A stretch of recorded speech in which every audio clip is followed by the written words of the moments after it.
What do you do in a situation where your partner has just started an affair or is about to start an affair?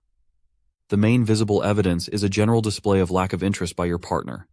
If your partner shows you a lot of love, willingly has sex with you, shares photos together on social media, and shows the world you are a happy couple, then there is no affair there.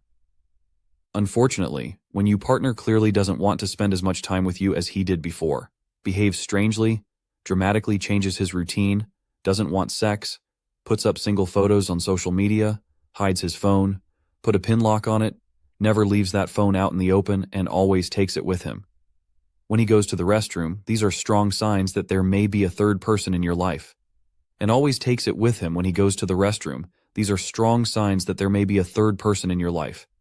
If there is no crisis between the two of you and, for example, someone very attractive shows up at your partner's work who clearly wants something more, the chances that something will happen are minimal, as no one will risk a permanent relationship for some newcomer.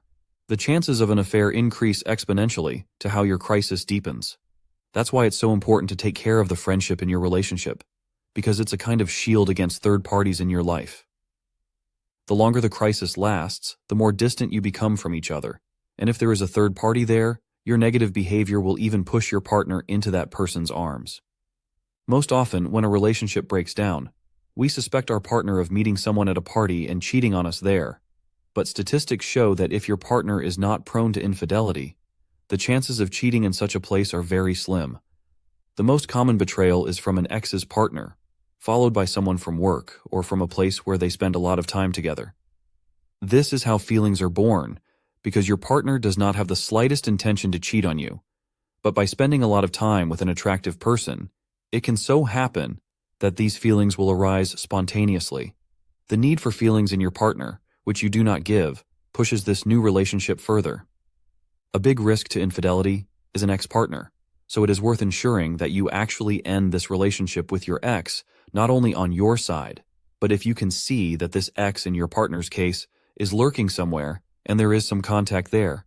It is also worth talking about it and trying to influence your partner to end this contact. It's not worth panicking about such ordinary outings somewhere for some ladies or men's night out, even to some club once in a while, as long as it's not regular, but on some special occasion like a bachelor or bachelorette party of some good friend. In such situations, the chances of some kind of betrayal happening there are relatively low, close to zero. Here it is more our imagination that is at work than any real probability. Of course, there is a chance that some betrayal may occur in such situations, when things are very, very bad in our relationship, and on top of that, your partner is in some kind of sexaholic or tends to cheat. On the other hand, you have to assume that you are not that unlucky, because if you are, it will come out sooner or later anyway. There is no point in controlling your partner in such cases. So how to know that your partner is having an affair with someone? The first most important sign that something is going on is a sharp decline in interest in sex. If sex is occurring, it is usually qualitatively very weak. One without desire, one along the lines of, well, let's do it quickly because I don't want to. The most important clue is that the partner is strongly withdrawn and no longer shows so much interest. If he or she is clearly withdrawn, then you need to consider whether there are any other further signs that indicate that there may be a third person there. One such sign is guarding his phone very tightly. It's likely that in the beginning, your partner left his phone on the table, in bed, on the floor, anywhere he could and didn't check it for hours. He forgot it more than once as he left the house, and you had plenty of opportunities if you wanted to quietly look at that phone for him. In contrast, it now appears that he guards that phone like an eye in his head. Maybe some password on the pin or some other security feature has appeared, which indicates that your partner is now trying to make it difficult for you to access his phone or computer or tablet. If there was no such thing before, and now something like this has suddenly appeared, it could be an indication that your partner may be hiding something from you. It doesn't yet have to be proof that there is already an advanced affair there, and you are definitely being cheated on. It may turn out there that he is writing with someone from his work, for example, and is afraid that if you came across these messages there would be a brawl. So even if there's nothing there yet, your partner prefers to be forewarned and secure his phone so that you don't accidentally read all his messages. In addition to this, any such other signals that indicate that there may be something going on, there are some calls or text messages at odd times that did not appear before, but now appear regularly. Most often when someone starts a new relationship of some kind, There is a lot of this typing on the phone or phone calls at various strange times. If it wasn't there before, now you can see that clearly something is up, that some messages are coming to the partner, and often the partner then doesn't read them right away when he or she is with you, but immediately goes off somewhere to secretly read such a message. This can also be a clue that is relatively easy to observe, which can indicate that your partner is hiding something from you, and it could be some kind of nascent romance. Also, some innocent lies that don't actually make much sense on the surface regarding the fact that he missed a bus somewhere and therefore came home late, and later it turns out that something else happened here. Also, that the partner forgot something. This hadn't happened before, and you clearly catch him in a lie that he didn't forget, he just occupied with other things. There can be different cases, and these examples of lies can be very many. On the other hand, if you feel that now all of a sudden your partner is somehow not being super honest with you and such small lies are happening to him, especially when it comes to where and with whom he spends time, then it could be that this is another indication that there is indeed someone out there in your partner's life. A relatively strong indication, too, is how your partner spends time after work or outside of his or her some main activity. If this has also changed recently and he used to stay at home a lot more, and now suddenly he has a lot more going out or comes back sometimes very late and still has all sorts of strange excuses for it, that could be a big indication that something has indeed started to happen there. If it is the case that other indications are that an affair has started, but evidently, the partner right after work, punctually with a watch in hand, returns at the same hour he returned earlier, never goes anywhere on weekends, doesn't have much of a social life. In this situation, even if something has started there, it may be just a virtual flirtation, contact with someone that they liked or exchanged messages with, but not necessarily an affair. So there must be some meetings outside of work for there to be an affair. If there aren't any, it may indicate that there may be something going on, but it's nothing serious yet. On the other hand, if also such a routine of your partner when it comes to spending leisure time has changed, evidently, he leaves the house more often than before, and he can't quite explain it clearly, or he explains himself in some way, but you feel that he is passing the truth, then this could be an indication that there indeed something more has started to happen there. The kind of thing where a red warning light should go on for you is a simultaneous decrease in interest in you and an increase in taking care of themselves. That is, before, your partner didn't care about himself at all, or cared very little, but was reasonably interested in you, and now he has evidently moved away, is cool, doesn't show much interest in you, and has signed up for the gym, dresses much better, bought himself some new perfume, and evidently spends more time in the bathroom to take care of his appearance. Maybe he bought himself some new clothes, even though he hasn't done so in a very long time. This, too, could be another premise that doesn't necessarily indicate that something is going on there. But as you start adding up the indications one to another, you may find that if there are a lot of them, then most likely, even if you haven't caught your partner in the act, there is indeed something there. Still, another clue that may indicate that your partner is having an affair is that you have stopped having sex. Either you have stopped altogether or you only go to bed when only you initiate any rapprochement between you, because your partner is completely withdrawn in this regard. So, if he has really started to get emotionally involved, whether he is a woman or a man in some new relationship, because he likes someone, sexual interest in your direction generally drops dramatically.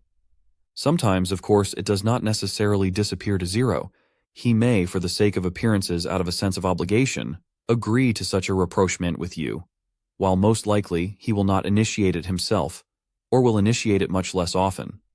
So even if in other respects he won't be so withdrawn and won't show you so much interest, but in terms of the frequency of your sexual intimacies he will clearly be much worse, this is also another such indication that something may be going on there. The last such indication is the frequent emotional swings in your partner's behavior. That is, once he shows you quite a lot of interest, but the next day the partner is again much more strongly withdrawn, cool, and in a moment he is again much more interested. Often then, you don't know what's going on. It doesn't follow too much of your interest. It's a bit like there's something going on outside of you, and it's a pretty common phenomenon that your partner, when he or she actually meets some new person and starts flirting with someone, maybe even slowly starts to get emotionally involved in an affair, but there's not necessarily such a 100% decision there anymore, and your partner may be hesitant. First of all, he may not be sure if he wants to leave you anymore, or if he wants to get wrapped up in a new relationship, and once things are better between you, he states, "Okay." I'm ending that one, and committing only to a relationship with you. And other times he again feels more emotion towards this new person who has appeared on the horizon and is again much more distant towards you. So, such swings where once it's better, once it's worse, once there's more interest, once there's evidently less interest, even though you don't cause such emotional spurts too much, may indicate that some third person has appeared there. So, as you can see, there are quite a few of these indications. If you only see one or two, then perhaps nothing is going on. The more things there are that indicate that there is indeed someone there, the greater the chances that the affair actually is, and the sooner you will most likely have to do something about it. The worst thing is to do nothing, because such an affair can develop. Even though less than 20% of romances end in lasting relationships, such an affair can still greatly weaken your relationship, which will certainly affect your future together. If you discover an affair with your partner, you need to act quickly. Discovering your partner's infidelity is one of the most traumatic experiences a person can experience. In such a situation, you need to ask yourself these 3 questions. Am I able to forgive something like this to my partner? Am I still able to fight for this relationship of yours? Do I want to enter into a relationship with such a person, especially since for many such an act is already unforgivable? When it comes to infidelity, it's always a case-by-case thing, as every situation is different. No difference whether it's sexual or emotional betrayal. The first starting point is to realize that if both of you had taken much better care of the relationship, it is likely that such a betrayal would not have happened. You need to avoid denigrating your partner or having hatred toward your partner because of what happened. It is very important to understand the fact that your partner was not really in control of all this. In case you have children, it is crucial, no matter whether you are able to forgive or not to hate this person for what he or she did. You have to remember that no matter how your situation turns out, it will project that onto your children. It's easy to fall into this kind of thinking that someone has destroyed your life because someone betrayed you and your trust, which puts you in a bad situation. On the other hand, from the perspective of that person who betrays, it all looks very different. Such a person has been very unhappy with the relationship for a long time. It was not such a person's whim to get emotionally involved in a relationship with someone else, because what we feel for someone is not up to us.